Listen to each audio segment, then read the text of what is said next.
Salam,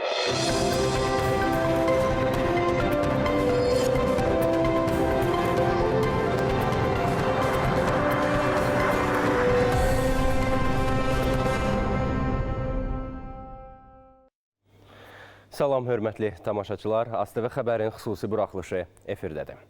Azərbaycan Respublikasının prezidenti İlham iyunun 20-sində Çinin China Media Group media korporasiyasına müsahibə verib.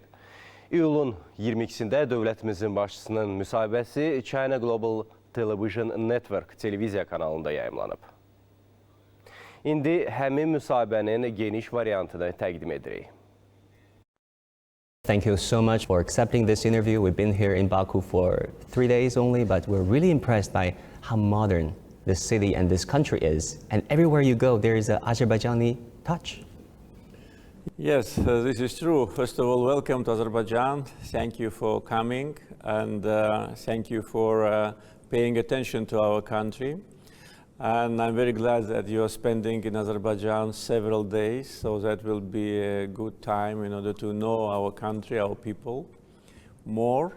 And you're absolutely right that we preserve the authentic origin of our cities, of our achievements, and at the same time we are modernizing the country. So what you see in Baku is a combination of modernity and traditionalism, and I think they do not confront, they are not in contradiction, and that was done deliberately because in such a historical city as Baku, first objective is to preserve our history, our architectural monuments, and at the same time to allow city to develop. And in Baku you can see both. So I think it's really important asset, and thank you for noticing that. We've been to quite a number of cities, not as many as you have been, but I must say Baku is unlike any city that I've been to. First of all, to begin our interview, Mr. President, we want to acknowledge that this is the 100th birth anniversary of your late father, the national leader, Gaidar Aliyev, who was not only considered the national leader, the founding father of modern-day Azerbaijan, but really a founder of Chinese-Azerbaijani friendship. So first of all our respect.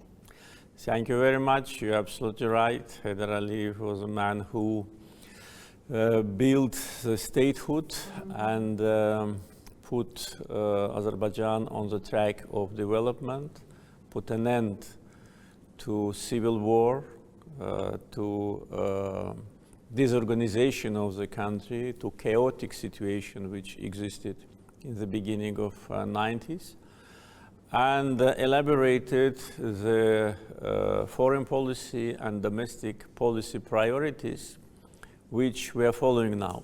Of course, the world has changed for 30 years, but our primary objectives has not changed. This is a strengthening of our statehood, our proactive foreign policy based on our national interests, and economic and social development of Azerbaijan, along with very active regional policy.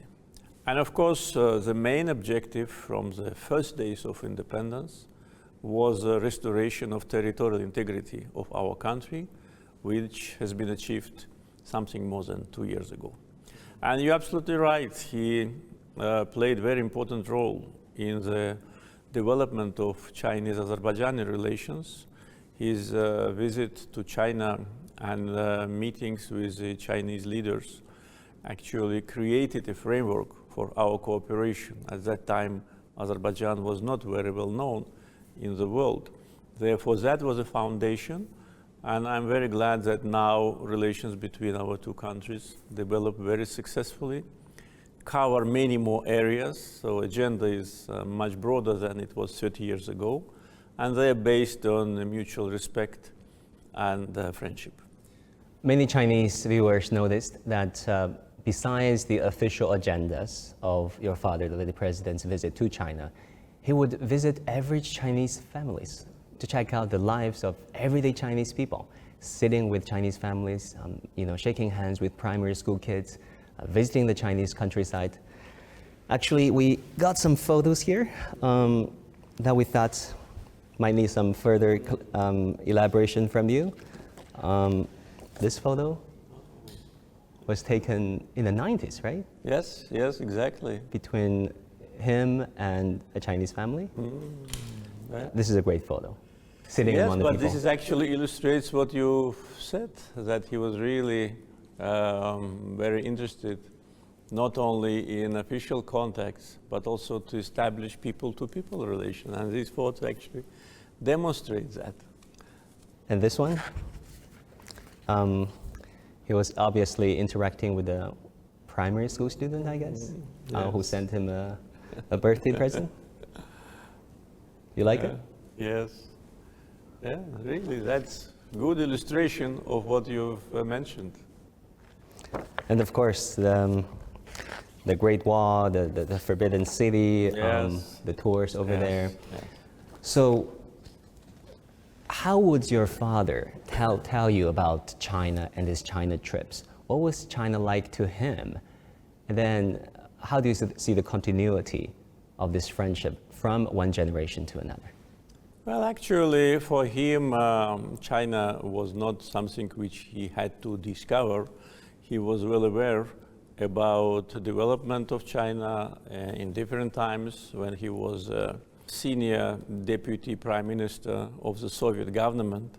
He had many occasions to meet Chinese representatives, and he was well aware about the dynamism, the development of your country. And when he became president of independent Azerbaijan, of course, one of the main foreign policy priorities was to establish bilateral relations. And I remember when he returned from his official visit to China, he was very impressed. He saw the growing power. That was almost 30 years ago. He saw a consolidated society and a country which has its very clear objectives. And meeting with ordinary people actually was part of his character. He did the same here, as you can imagine, in Azerbaijan, always trying to feel the pulse of society, to see how people live, what do they think, what are their problems, what their aspirations. And therefore, it was natural that he wanted also to have this feedback from ordinary Chinese people. So actually, the foundation of our bilateral relations were laid after that historical visit, and since that time, they have a very big potential for dynamic development. We see statues of your father in a lot of places here in Baku, and also a lot of streets were made in his name, memorials in his honor. I feel that there's something deeper than what everything appears. There's something deeper about the respect and affection from you to your father. What does your father mean to you personally? Well, as for every person, the parents, especially in the society like Azerbaijan, are always very dear to the children. And Azerbaijan society, based on traditional values of the families, and these traditions are very deep. And it is important that we now, after more than 30 years of independence, living in the global environment, manage to preserve these family values and respect to the elderly. And this is a foundation of our society. For me, as for any other Azerbaijani, the father is a very dear person, the person whom you want to look like, especially when you can be proud of your father. This is a big happiness for me because I was with him during the most difficult times for him personally and for Azerbaijani people, especially when Soviet army attacked Azerbaijan on the 20th January 1990. He raised his voice. He was actually almost the only one who raised his voice denouncing that bloody attack. And he really understood that that can cost him a lot. We were living in the Soviet country. It was still 2 years before the Soviet Union collapsed. No one could imagine that this may happen in January 1990. And there should have been a lot of courage and love to your people to publicly denounce the brutal, bloody attack on civilians, which cost the lives of more than 100 innocent people. And he was the one who left the Communist Party of Soviet Union as a result of anti-Azerbaijani position of the Soviet government. That was also a very courageous step, because Soviet government and Soviet system was still very strong and very suppressive. And he had to take that into account. But for him, the matter of national interest of Azerbaijani people, national pride and justice were prevailing all his personal concerns. So that was a difficult time for him and for all of us, but our family was together. The same was when Azerbaijan was full of disturbance and disorientation and chaos during the civil war, when people of Azerbaijan only saw the salvation in him and invited him to come in the most difficult times. He was already 70, he was not a young man, and to come to lead Azerbaijan in 1993 was a really very courageous step, and once again demonstrated his love and commitment to Azerbaijani people. And when Azerbaijanis consider him as a founder of the modern Azerbaijan, they're absolutely right, and respect to him based on several layers. It's not just one factor, it's all his life. In the most difficult times, to lead the country, to find the best solution, to demonstrate wisdom and courage at the same time. This is a very rare quality for politicians, especially taking into account that Azerbaijan is not a big power. Azerbaijan was already occupied by Armenia, and we faced enormous economic difficulties. Inflation was more than 1,000%. There was a total unemployment and poverty. And army basically did not exist. So in these circumstances, to keep country together and to put it on the track of development and to come to where we are now, really, it's a big personality can achieve that. And our target, and mine personally, was to continue his policy, of course taking into account the changing world and changing Azerbaijan, to modernize the country, to strengthen our independence, so that never again we live under domination of others, to build strong economy, self-sufficient economy, and to provide better conditions for people to live. So when we talk about modern Azerbaijan, not only when we celebrate his 100th anniversary, but in general, we all should understand that the foundation was laid by him, and if not for his leadership in the difficult times of 90s, today's Azerbaijan would have been absolutely different, and it's even very dangerous and scary to imagine what kind of problems we may have had. I think it would be fair to say that Azerbaijan has come a long way, carving out its unique path politically, economically, and socially, and in terms of playing this delicate role in the evolving geopolitical landscape of the world. I want to shift gears a little bit and talk about China-Azerbaijan relations. You recently described China-Azerbaijan relations as excellent. Where do you think it is, and how do you want to take it to the next level? Yes, I can only confirm what I said. I consider relations excellent. And this analysis, this word, also covers a very broad agenda of bilateral relations and very clear prospects for future cooperation. I think what has been achieved in bilateral relations between us was only the beginning of the very long journey, I hope journey of strategic cooperation. Because today, when we look at the political map of the region and also on map of transportation routes, we see how our countries are closely aligned with each other.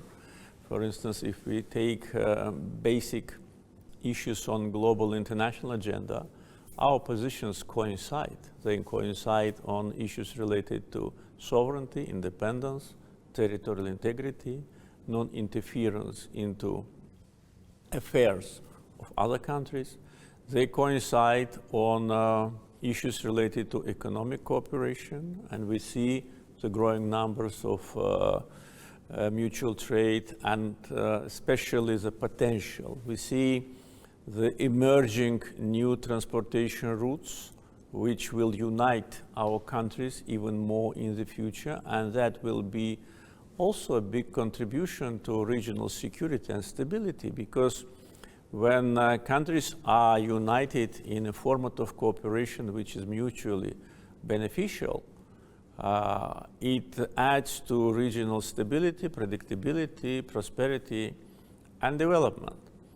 So with respect to foreign policy priorities and agenda, I see a lot of similarity between the policies of China and Azerbaijan, as well as in any other direction. And relatively recently, our relations have been intensified even more. And of course, my meetings with President Xi Jinping play an important role in elaboration of the direction, and they put very clear targets for development. But at the same time, communications on the lower level, on the level of governmental officials, level of parliamentarians and representatives of society, and also relations between our parties. Also, this creates a very special format of cooperation. Therefore, when I say that, I think that it's only the beginning of a long journey. I think that that covers these views. And with respect to the future of bilateral relations, we have a unanimity in policy between China and Azerbaijan. So I really can only reaffirm what I said, that relations are excellent, and they will be even better than that. You talked about your meeting with President Xi. You met him on several occasions. What do you think of him as a leader? What kind of person does he strike you as?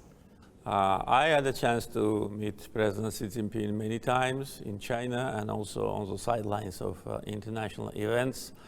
And I have great respect to him, and I always was impressed with his vision, his intelligence, openness, and being deeply aware about bilateral relations between us. Because China, as a global power, has a very broad foreign policy agenda, much broader than one of Azerbaijan's, but at the same time being deeply aware about the substance of our cooperation, about prospects of our cooperation, really demonstrate that President Xi is a very responsible person, and this resulted in the very successful foreign policy. And you know that year after year, the number of friends of China in the world is growing, and this is due to this wise policy. And we can only, applaud to what he is doing in development of his country, in providing assistance to those who need this assistance. And this, I think, is one of the unique cases on global arena, especially now, when you just help countries which need help and which cannot get assistance on time and from other sources. I can give you one example about Azerbaijan. When COVID started, we were in a big trouble because we did not have vaccines. And the only country which helped us with vaccines was China. I wrote a letter to President Xi asking to help, and immediately there was a response. We got the first portion of 1 million doses, and we started vaccination in the middle of January, so one of the first in the world. And that was because his policy to help, you know, and how can we forget that? But at the same time, I can tell you that probably you know that there have been countries in the West which stockpiled 5 times more vaccines than they needed. And they left countries who could not produce and could not get access just without vaccination. So they just were, how to say, demonstrating this vaccine nationalism. And also I can tell you that Azerbaijan was one of the countries which publicly struggled against the vaccine nationalism as a chair of non-aligned movement. So what I'm trying to say is that this is an example which demonstrates the Chinese policy towards Azerbaijan. And I'm sure the same policy is towards every country which needs help at the time when it is needed. Therefore, as I said, I had many meetings with President Xi Jinping, and as a person, he is very friendly, very respectful, very open, and really, I also, as a person, enjoy communicating with him.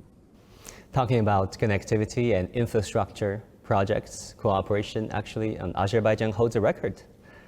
It has the shortest implementation time, one of the shortest implementation time among all the countries for Belt and Road infrastructure projects. Only 307 days. We're talking about huge infrastructure projects here. How did Azerbaijan do it? How do you look at the merits of the Belt and Road initiative? You know, one of the targets for our development was to transform Azerbaijan into one of the regional centers for connectivity.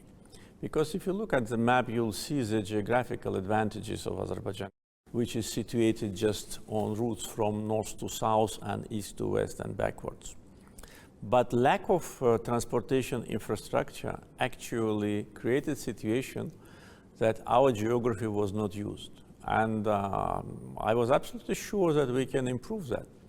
So we started to invest largely in transportation infrastructure 15 years ago.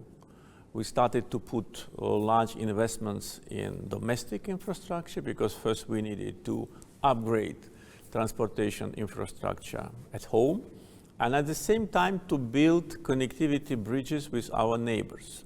So we wanted really to become an important transitor, but for that, geography is not enough, even infrastructure is not enough. You need something more, which is good relations with your neighbors, because you cannot become a transit country if you do not cooperate with your neighbors. And that was also part of our foreign policy priorities, to build strong relations with the neighboring countries based on shared interest. So when we were, how to say, incorporated in Belt and Road Initiative, we already came with the infrastructure which was available. What we are doing now, we are now only upgrading.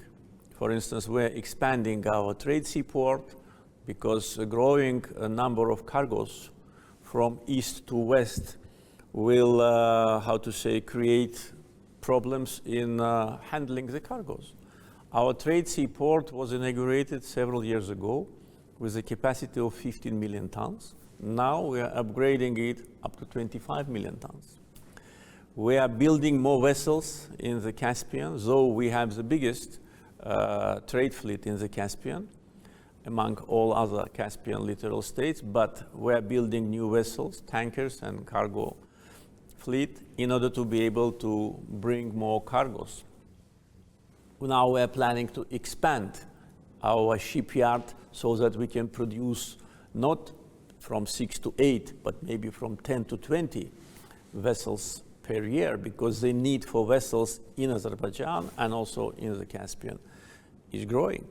We are now modernizing the existing railroad in order to allow more cargoes to pass, so the speed of trains will be higher.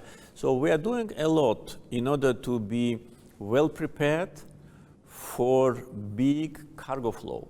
We enjoy year after year the growing transportation, cargo transportation across Azerbaijan, but I think that the figures can be several times higher. For that, we are actively working also with our Chinese partners and our neighbors to establish this infrastructure connectivity and also administrative connectivity, because we need to have single policy on tariffs.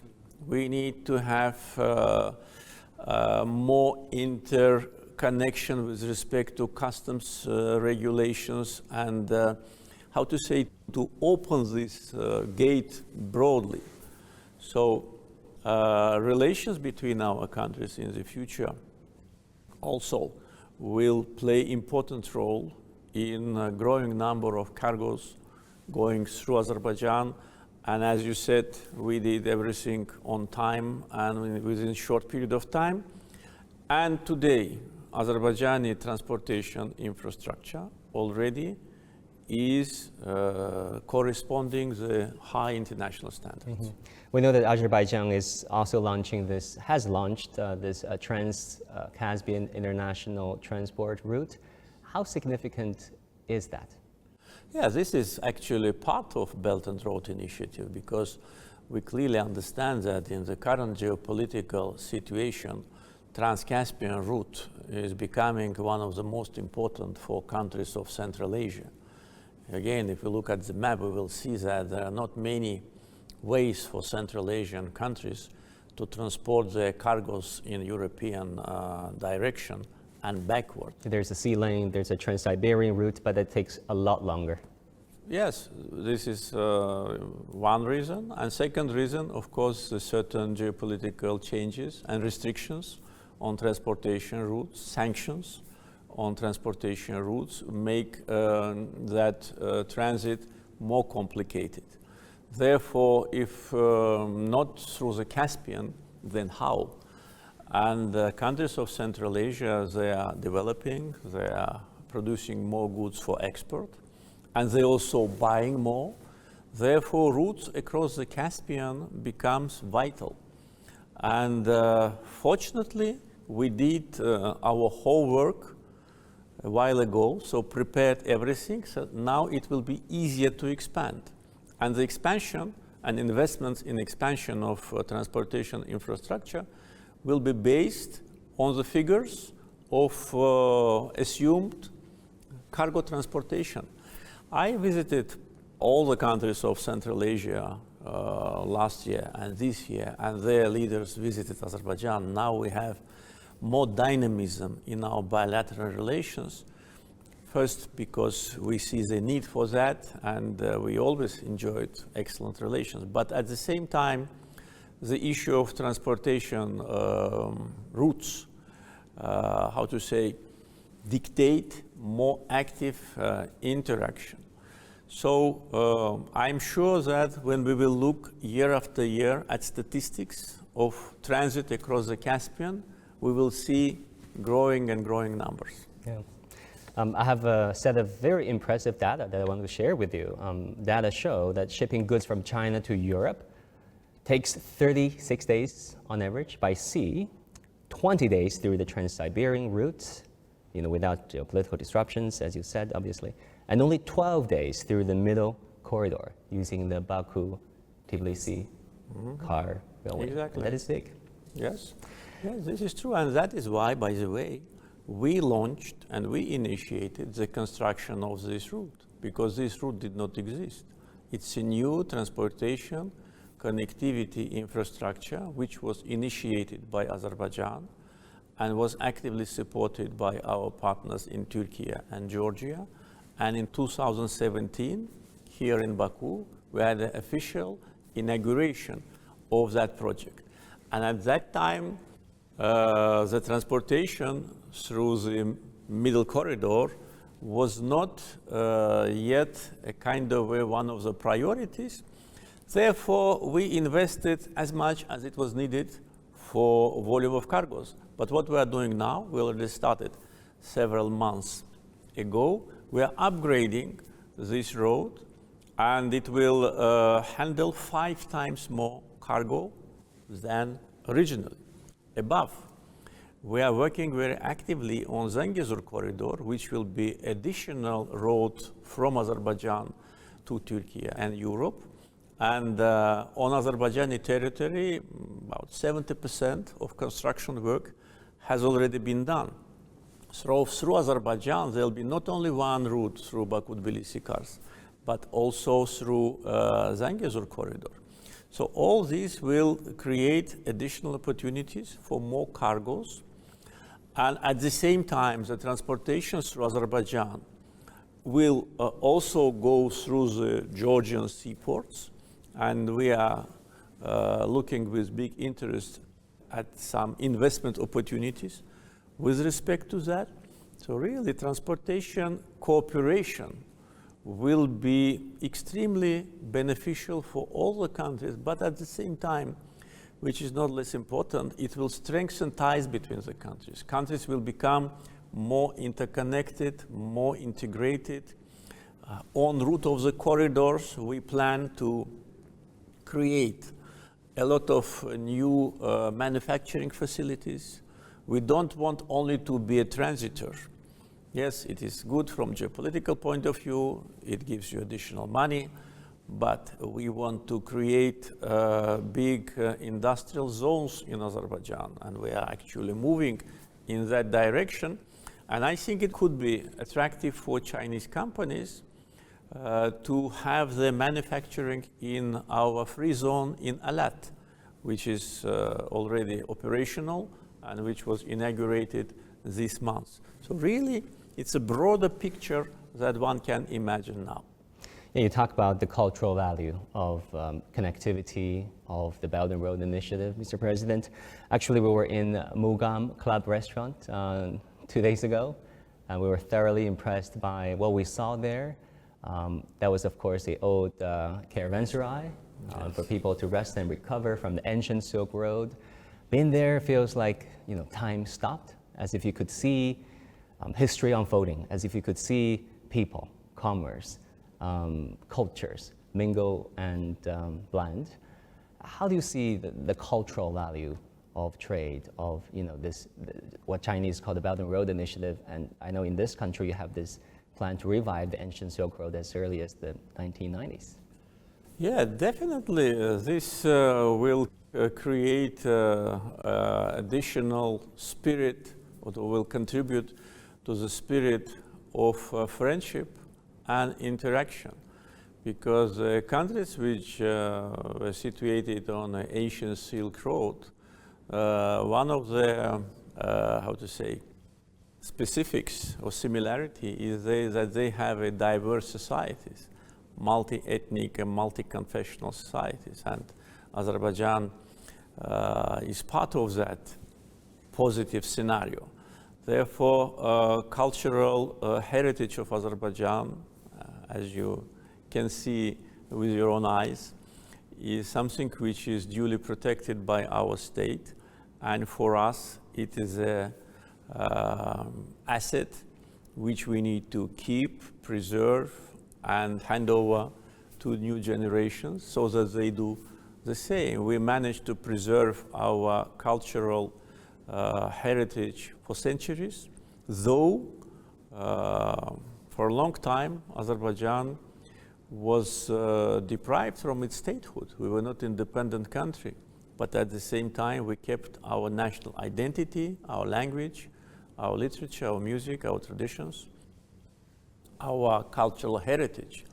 So even in the times when we were not independent, we managed to do it.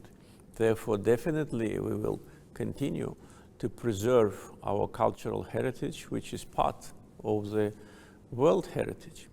And at the same time, more connectivity projects with partners will lead to more visits, more tourists, more trade, more interaction, and that will only make richer our culture and our society. So we look at this from this point of view, and we are very fortunate that Azerbaijan, throughout the centuries, and especially during the times of independence, really demonstrates high standards of ethnic and religious tolerance, coexistence.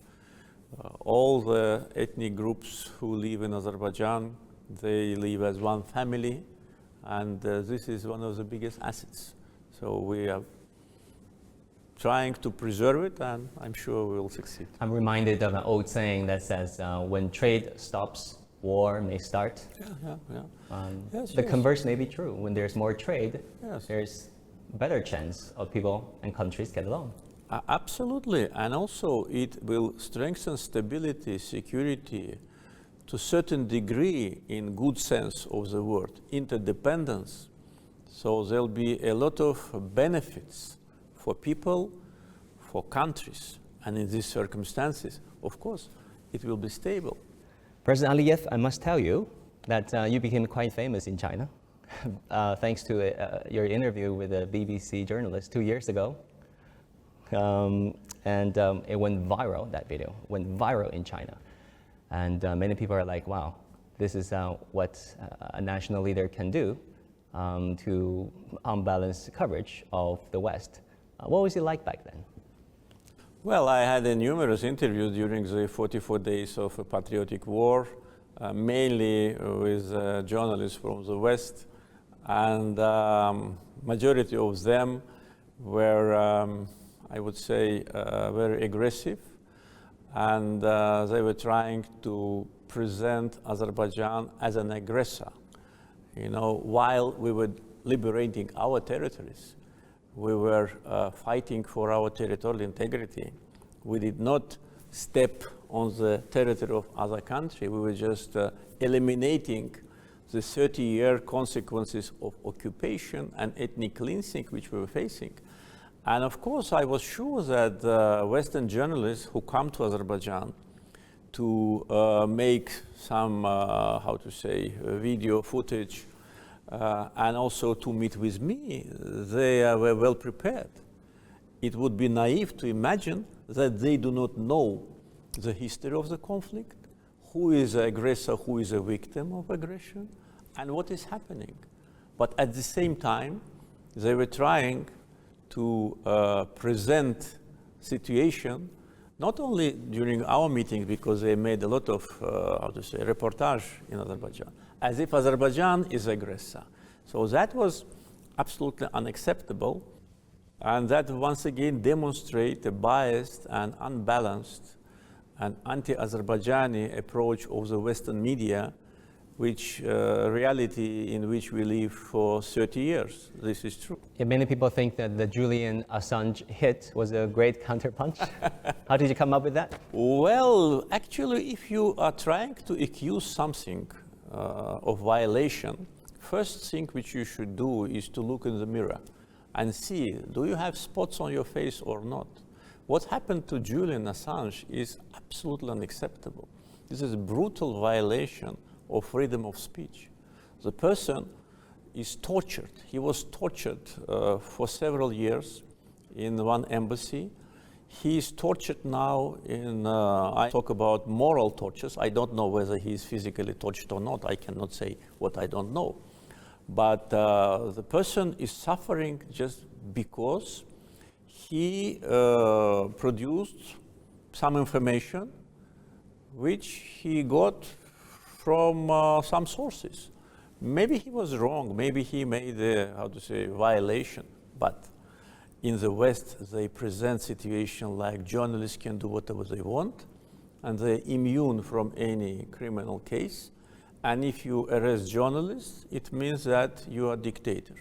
So I said, look at Julian Assange case, what you've done to the guy.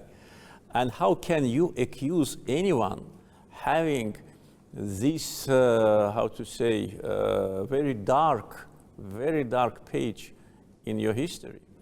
And as you mentioned, it was more than 2 years ago. And where is Julian Assange now? Still in prison, still in prison. Does anyone talk about him? No. Back in the day, I was a Washington, D.C. correspondent for 8 years, and I must say I learned a lot in both directions. So, talking about the biased portrait from the Western media of non-Western countries such as Azerbaijan and China, of course, you don't think that they did justice to these countries. But why do you think is the case? What are the factors behind their misrepresentation and misportrait of the non-Western world, including China and Azerbaijan? It's difficult for me to say why they use the same techniques against China. Most probably there are reasons for that. But with respect to Azerbaijan, there are a variety of factors. One of them is, which is not the main one, but one of them is that Armenian lobby, which has a big infrastructure in the United States, in France, in some other Western countries, they are attacking Azerbaijan on a regular basis. They corrupt politicians. They penetrate into establishment, in parliaments, in media, in governmental offices, and they target all the arrows at Azerbaijan, and they're creating a kind of atmosphere of Azerbaijanophobia.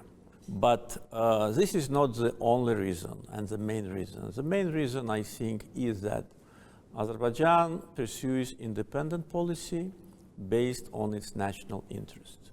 Azerbaijan, unlike some countries, do not engage in any adventure which is not in line with our priorities and our national interests. In other words, we behave independently and our policy is independent. We will defend our identity and our dignity with all the means which we have. So I think this is a basic reason why Azerbaijan continues to be a target for media attacks, attacks from so-called independent NGOs. We all know that they're not independent. Who can say that human rights, Amnesty International, Freedom House are independent? Look from whom they get the money, who orders the music, and then you will see they're totally dependent. The Carnegie Endowment for International Peace exactly. and the like. Yeah, exactly. They're totally dependent. And they cannot afford even one step right and left, which is not agreed with their bosses. But, you know, we managed to live in this environment. For me, the most important is not what Western media write about Azerbaijan, but what people of Azerbaijan think about the policy of our government. And as you can, you know, see, and if you talk to the people, you will see what they think about our government, whether we are right thing or not, and the consolidation of our society and, you know, strong support, strong public support is not only, of course, mainly generated by our policy and also liberation of the former occupied territories, but also it is a reaction to anti-Azerbaijani propaganda. And if somebody in the West think that by insulting the government officials, by spreading slander and rumors, they can influence public opinion of Azerbaijan, maybe they're right, but their influence is not in the direction they would like to see. On the contrary, society consolidates even more because we see that this is unjust. We've been occupied for 30 years and there was no denouncement of Armenian occupation. And now There's only this mentioning of quote-unquote peaceful settlement. Exactly. Only peaceful settlement, not mentioning of Which is the jargon of double standards. Exactly. These are double standards, and our society very well understands that. And also, it's important once again to see it's not only interview of some journalists, but the governments. Now we are facing very, how to say, unjustified attacks from French government. Can you imagine? France became the biggest advocate for Armenia, and okay, it's their business, but they became the biggest anti-Azerbaijani source in Europe. They attack us on every direction, and their foreign policy statements and statements of officials are beyond any political ethics. So they're accusing us of what we hasn't done during the war and did not apologize for that. And they accuse us now of what we're doing on our territory. And look who is doing that. The country which bans Corsican language, which suppresses brutally self-determination movement in Corsica, they advocate for self-determination of Armenians in Karabakh. How can that happen? During the war, when the aggression, political aggression was beyond any borders, I said that if they want to have Nagorno-Karabakh Republic somewhere, they can have it on their own territory. For instance, around the city of Marseille, where there are so many Armenians, let them announce Nagorno-Karabakh Republic there, and we will recognize it. And the country which still continues its colonial policy, look at the island of Mayotte, it's French colony, New Caledonia, French colony, and they talk about human rights. So this is a political hypocrisy. And when we say what I say now, you will see immediately they will again organize all the media and will start insulting, attacking, spreading rumors about Azerbaijan, its leaders, and its policy. Talking about territorial integrity, there's something that is very dear and near to the hearts of many, many, many Chinese. That is the issue of Taiwan. There's this outside intervention on the issue of Taiwan. You earlier said that you don't support efforts to try to split China. Can you elaborate? Well, we always supported and continue to support China's territorial integrity and the policy of one China and the policy of reunification of China. This policy has been articulated many years ago and was reconfirmed on many occasions, and it is absolutely unchanged and will never be changed. First, because China for us is a friendly country. Second, because we always support laws and principles of international law. And international law cannot be treated selectively. And those countries who want to treat international law selectively will only lose their reputation, because international law clearly elaborates that territorial integrity principle is a fundamental principle of international law. Self-determination of the people should not contradict with territorial integrity with any country. This is fundamental principles of international law. Therefore, our position on one China policy is absolutely clear. And I hope that some Western governments also follow this position. On Azerbaijan-Armenia relations, we know that there has been this ceasefire, but the situation remains complex given all the history behind. So, Mr. President, what do you think of a peace agreement? When can we expect it? And if so, what would it look like, in your opinion? I think it can be achieved in the nearest future. Why I think so? Because Armenia already had to make a very important statement that they not only recognize territorial integrity of Azerbaijan, which they officially confirmed last October and reconfirmed many times. But also this May, they specified, because we demanded to specify, that they recognize Karabakh as part of Azerbaijan. And they recognize Azerbaijan's territorial integrity on the territory of 86.6 thousand square kilometers, which means Karabakh included, and 8 Azerbaijani enclaves on Armenian territory included. So this actually is an important statement. And after that, the only thing which is left, just to put it on paper and to sign it. And our position on peace agreement after the Second Karabakh War ended was that this agreement must be based on international law, norms, and principles.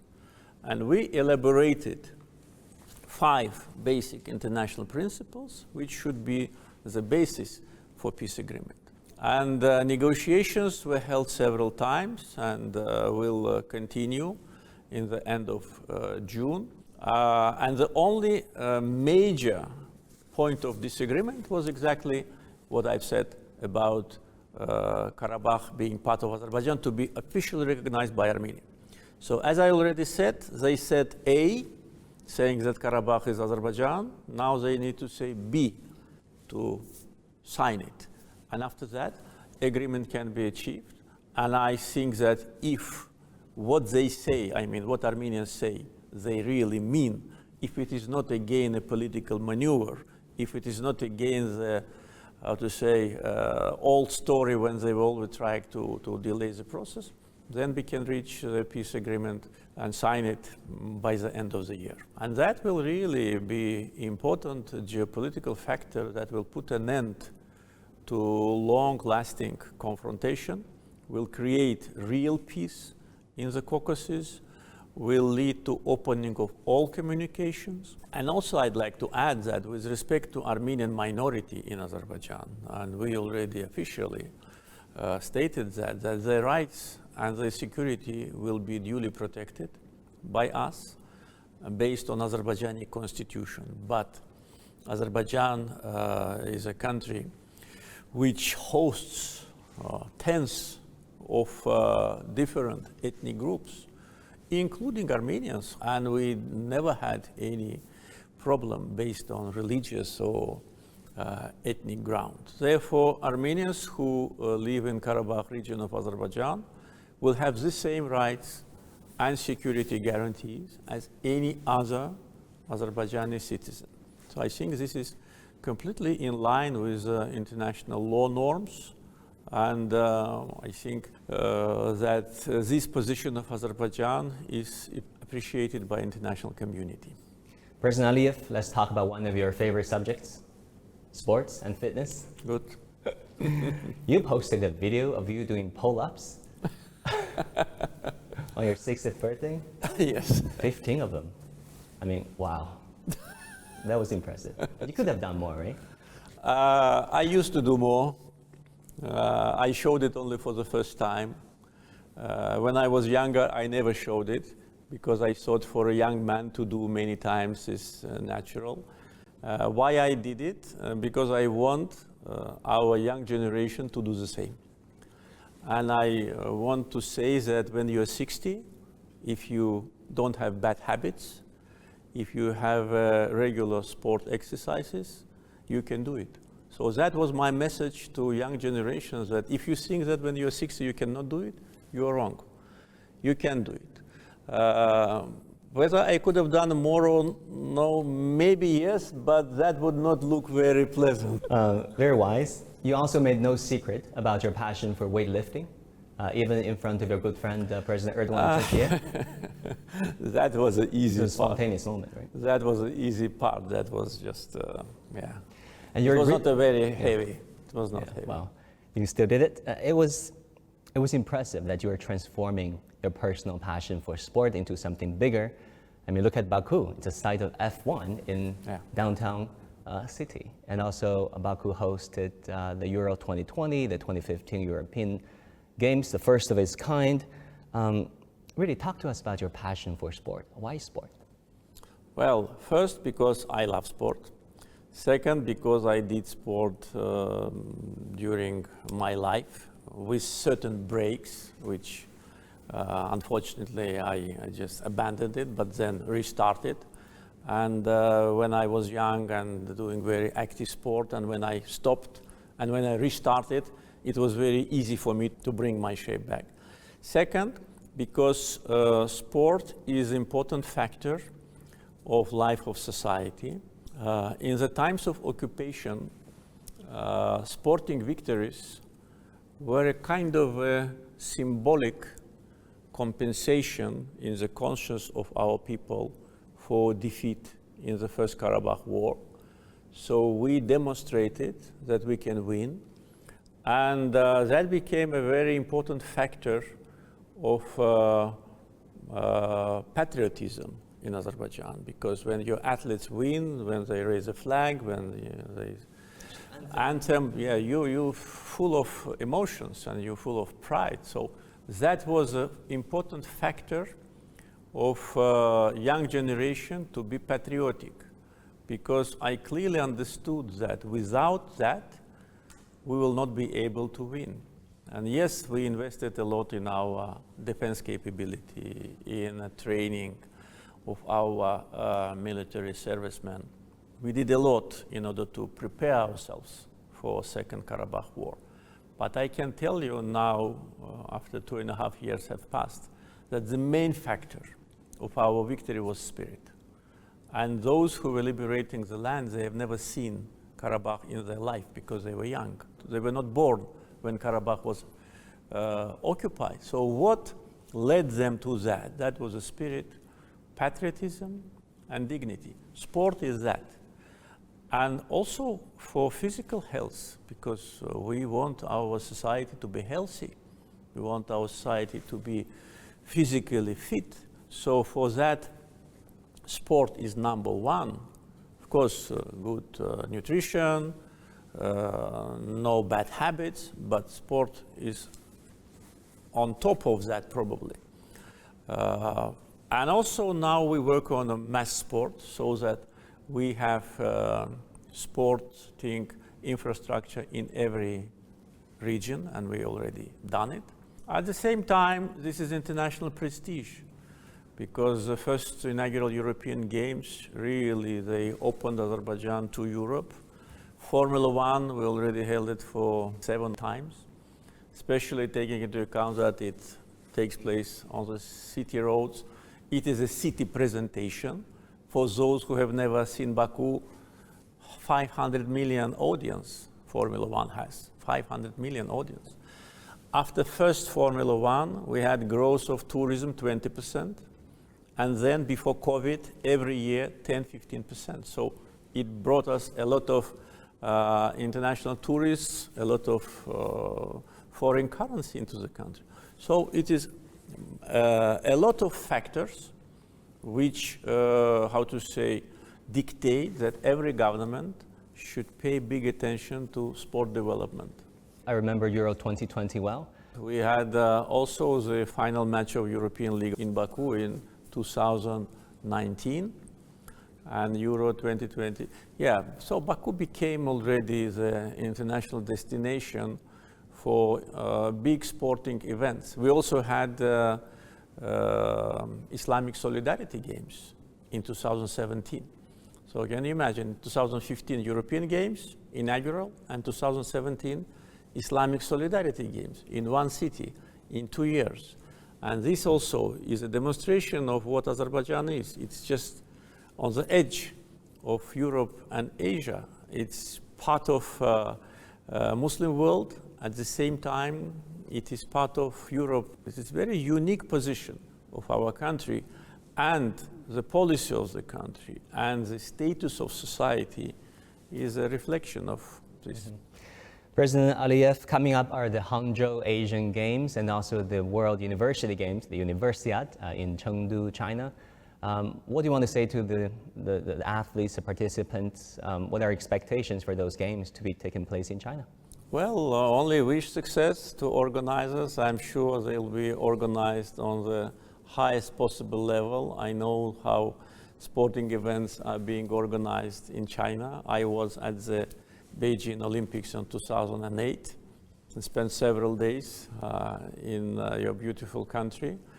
As you can imagine, we are not participants to Asian Games, but we will be present with big team at the University Games. I think with more than 150 athletes, so it will be several times more than ever before. So wish athletes victory, organizers success, and Chinese people to enjoy this festival. Finally, Azerbaijan is still a mysterious and remote country in the opinions of many everyday Chinese. I'm sitting with the president of the country, so I'm tempted to ask you, can you maybe tell the Chinese viewers of our program why Azerbaijan, why they should consider Azerbaijan as their next tourist destination? Well, first of all, people of Azerbaijan are very friendly and hospitable. Second, we have very modern hotel infrastructure. We have a diverse nature. We have 9 climatic zones, and the country's territory is not very big, so you can reach either by train or by car, or maximum by plane easily. Roads infrastructure is one of the best. Cuisine, I think, also one of the best. We had so much kebab. And well, the weather is very friendly, so you can ski in the mountains, you can swim in the Caspian Sea, you go hiking, you go to see mud volcanoes, you go in the Karabakh mountains and woods, so lakes and rivers. And also, I think that Chinese tourists will feel that people of Azerbaijan have a very big sympathy with China, where they know your country and they know that we are friends on a political level. Therefore, they will feel themselves at home. President Aliyev, thank you so much once again for welcoming us into your country, and thank you for this interview. Thank you.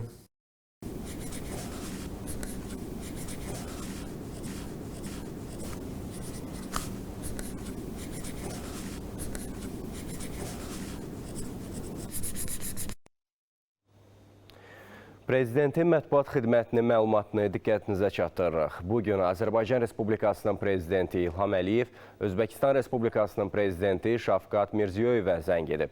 Dövlətimizin başçısı Şavkat Mirziyoyevi ad günü münasibəti ilə təbrik edib, ona Özbəkistanın inkişafı naminə fəaliyyətində yeni uğurlar, möhkəm can sağlığı arzulayıb. Özbəkistan Prezidenti göstərilən diqqətə və təbrikə görə Prezident İlham Əliyevə minnətdarlığını bildirib. Söhbət zamanı Azərbaycan-Özbəkistan dostluq və qardaşlıq münasibətlərinin sürətli inkişafından məmnunluq ifadə edilib. Yüksək səviyyəli qarşılıqlı səfərlərin əhəmiyyəti qeyd olunub. Dövlət başçıları əlaqələrimizin bundan sonra da hər tərəfli inkişafı ilə bağlı fikir mübadiləsi aparıb. Yaxın gələcəkdə Şavkat Mirziyoyevin Azərbaycana dövlət səfərinin gözlənildiyi vurğulanaraq, bu səfərin əlaqələrimizin inkişafında növbəti mərhələ olacağına əminlik ifadə edilib. Prezident İlham Əliyev Azərbaycan ərazisində radio yayım şəbəkəsinin genişləndirilməsi üçün maliyyə vəsaitinin ayrılması haqqında sərəncam imzalayıb. Sərəncama əsasən Prezidentin Ehtiyat Fondundan Rəqəmsal İnkişaf və Nəqliyyat Nazirliyinə 13 milyon 700 min manat vəsait ayrılıb. 4-cü sənaye inqilabı dövründə yeni media mövzusunda Şuşa Qlobal Media Forumu və bu forumda Prezident İlham Əliyevin çıxışı nüfuzlu media qurumlarının əsas xəbərlərindən birinə çevrilib. Qətərin Əl-Cəzira media şəbəkəsi də dövlət başçısının forumdakı çıxışını canlı yayımlayıb. Əl-Cəzira dünyanın ən aparıcı televiziya kanallarından sayılır. Prezident İlham Əliyevin çıxışının bu kanalda canlı yayımlanması həm də Azərbaycan həqiqətlərinin bir daha dünyaya çatdırılmasına imkan verdi.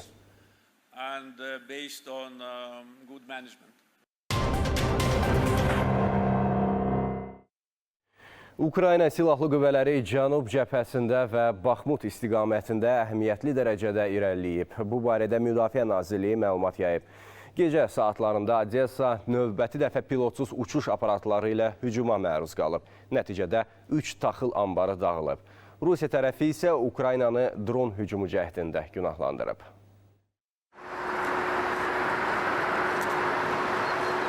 Rusiya Müdafiə Nazirliyi Moskvanın dron hücumuna məruz qaldığını açıqlayıb. Qurumun bəyanatında deyilir ki, Ukrayna 2 pilotsuz uçuş aparatı ilə Moskva ərazisindəki obyektlərə zərbə endirməyə cəhd edib. Dronlar vurulub, ciddi dağıntı və xəsarət alan yoxdur. Nazirlik bu insidenti terror hücumu cəhdi adlandırıb.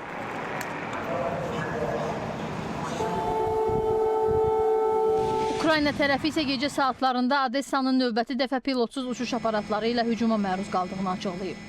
Kütləvi zərbələr nəticəsində Reni-Odessa limanında 3 taxıl anbarı dağılıb. Partlayış dalğası nəticəsində həmçinin limandakı digər tikililərə ziyan dəyib. Lokal yanğınlar baş verib. Yerli kütləvi informasiya vasitələri hücumun 15 şahid dronu ilə həyata keçirildiyini yazır. Cənub Əməliyyat Komandanlığının bugünkü açıqlamasında da şahid dronları ilə hücum barədə məlumat verilir. Bildirilir ki, dron hücumu 4 saata yaxın davam edib və Dunayın liman infrastrukturuna hədəf alıb. 3 şahid dronu vurulub. Son məlumatlara görə 6 nəfər yaralanıb. Döyüşlərə gəlincə, Ukrayna Silahlı Qüvvələri Cənub cəbhəsində və Baxmut istiqamətində əhəmiyyətli dərəcədə irəliləyib. Bu açıqlama ilə Ukrayna Müdafiə Nazirinin müavini Anna Malyar çıxış edib. O bildirib ki, hazırda Melitopol və Berdyansk istiqamətlərində şiddətli döyüşlər gedir. Əks hücum əməliyyatı başlayandan indiyədək Ukrayna ordusu cənubda 192 kvadrat kilometrdən çox ərazini azad edib. Baxmut istiqamətində azad edilmiş ərazi təxminən 35 kvadrat kilometr təşkil edir. Fərdi Abbasova, AZTV XƏBƏR. İspaniyada keçirilmiş növbədən kənar seçkilərin ilkin nəticələri açıqlanıb. Son məlumatlara görə mühafizəkar Xalq Partiyası qalib gəlsə də, parlamentdə əksəriyyətə sahib ola bilməyib. Bu partiyanın qanunverici orqanda 350 yerdən 136-sını qazandığı bildirilir. Hazırda baş nazir səlahiyyətlərini icra edən Pedro Sanchez'in rəhbərlik etdiyi İspan Sosialist İşçi Partiyası 122 yer, Ultrasağ Vox Partiyası isə 33 yer qazanıb. Yaranmış vəziyyət İspaniyada siyasi böhrana gətirib çıxara bilər. Çünki mümkün koalisiyalardan heç biri parlamentdə əksəriyyəti formalaşdırmaq üçün kifayət qədər səs toplaya bilməyib. Yunanistanın Rodos adasında meşə yanğınları davam edir. Alovun sahil kurort xəttinə çatması adada təxliyə xaosu yaradıb. Hadisə səbəbindən Rodosda istirahət edən turistlər ərazini tərk etmək məcburiyyətində qalıblar. Yüzlərlə insanı daha təhlükəsiz ərazilərə köçmək üçün sahildə qayıq gözləyir. Yerli sakinlərin şəxsi qayıqları ilə təxliyə əməliyyatlarına qoşulduqları bildirilir. Rodos hava limanında fəlakətli vəziyyət yaranıb. Turistlər evə dönmək üçün günlərlə uçuş gözləyirlər. Ötən gecə evlərdən və otellərdən 19 min adam köçürülüb. Yunanistanın bir sıra bölgələrində havanın temperaturu 40 dərəcə Selsidən yüksəkdir. Hava şəraitinin hələ bir neçə gün bu cür davam edəcəyi haqqında proqnozlar ölkənin digər bölgələrində də yanğın təhlükəsi barədə xəbərdarlıq edir. Çində məktəblərdən birində faciə baş verib. Tıtıkar şəhərində məktəbdə idman zalının damı uçub. 11 nəfərin həlak olduğu bildirilir. Hadisə baş verən zaman zalda 15 nəfər olub. Onlardan 4-ü xilas ola bilib. İlkin araşdırmalara görə dam tikinti işləri zamanı səhlənkarlıq səbəbindən çöküb. Tikinti şirkətinin rəhbər işçiləri həbs edilib. İndoneziyanın Sulawesi adasında bərə batıb. Hadisə nəticəsində 15 nəfər həlak olub. Son məlumatlara görə bərədə olan 40 nəfərdən 6-sını xilas etmək mümkün olub. 19 nəfər isə itkin düşüb. Onların axtarışları davam etdirilir.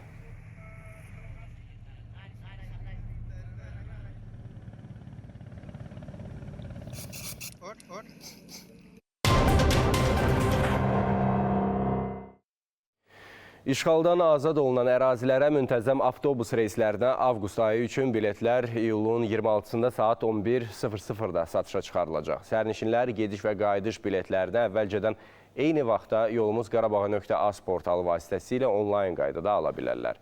Qeyd edək ki, Şuşa və Ağdam şəhərlərinə ilk müntəzəm avtobus marşrutları ötən il yanvarın 24-də istifadəyə verilib. Bugünədək ümumilikdə 585 reys həyata keçirilib. 23.894 sərnişin işğaldan azad olunmuş əraziləri ziyarət edib. Müdafiə Sənayesi Nazirliyinin Şirvan-Araz zavodunda partlayış baş verib. Yığma sexində sursatın partlaması nəticəsində işçilərdən biri 57 yaşlı Mehman Əhmədov həlak olub. 1978-ci il təvəllüdlü Səbinə Şəşkərova isə xəsarət alıb. O, Şirvan Mərkəzi Xəstəxanasına yerləşdirilib. Faktla bağlı Şirvan şəhər prokurorluğunda araşdırma aparılır. Yoldaşına ad günü münasibətilə tort almağa gedən iş adamının evində yanğın olub. Hadisə Tovuzun Qovlar şəhərində Sürayya İsmayılovaya məxsus 2 mərtəbəli fərdi evdə qeydə alınıb. Yanğın qısa müddətdə genişlənib və 400 kvadrat metr sahəni əhatə edib. Evin həyətində olan 2 avtomobil də yanıb. Daha sonra alov qonşuluqdakı Eltəkin Əlizadəyə məxsus mənzilə keçib. Alovun miqyası böyük olduğundan yaxınlıqda yerləşən digər evlər də qismən ziyan görüb. İstiliyin təsirindən həmin evlərin pəncərələri sıradan çıxıb. Hadisə nəticəsində xəsarət alan olmayıb. Fövqəladə Hallar Nazirliyinin Qovlar şəhər və Tovuz yanğın söndürmə briqadalarının səyi nəticəsində yanğın söndürülüb. Faktla bağlı araşdırma aparılır.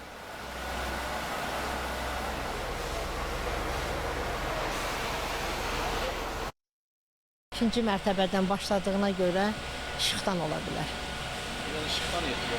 ehtimal olunur. Elə güman eləyirəm. Ayrı heç nə. Çünki ikinci mərtəbədən başlayıbdır. Heç nə çıxarda bilməmişik. Yəni qonşuların da evlərinə ziyan dəyib.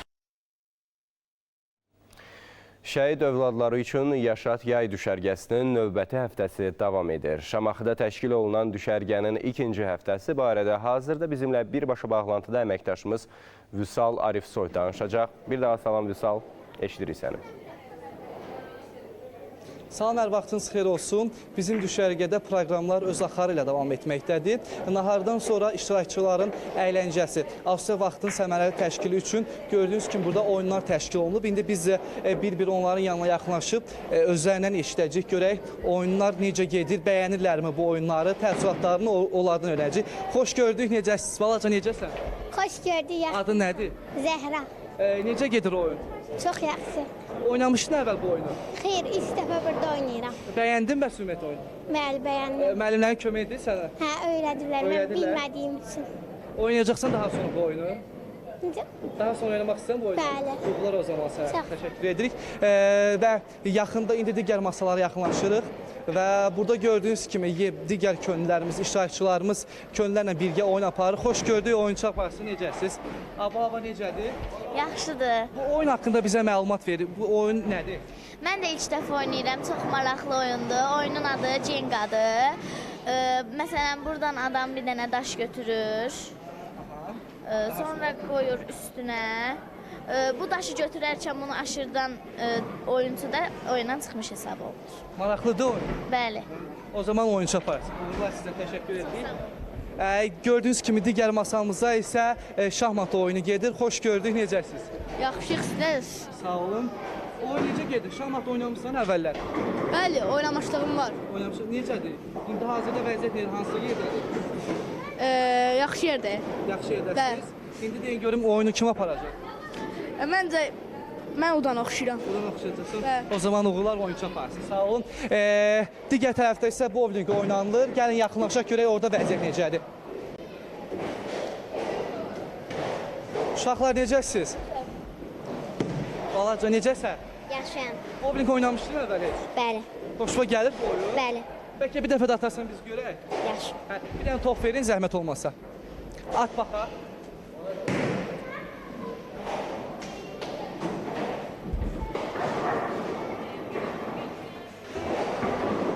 At.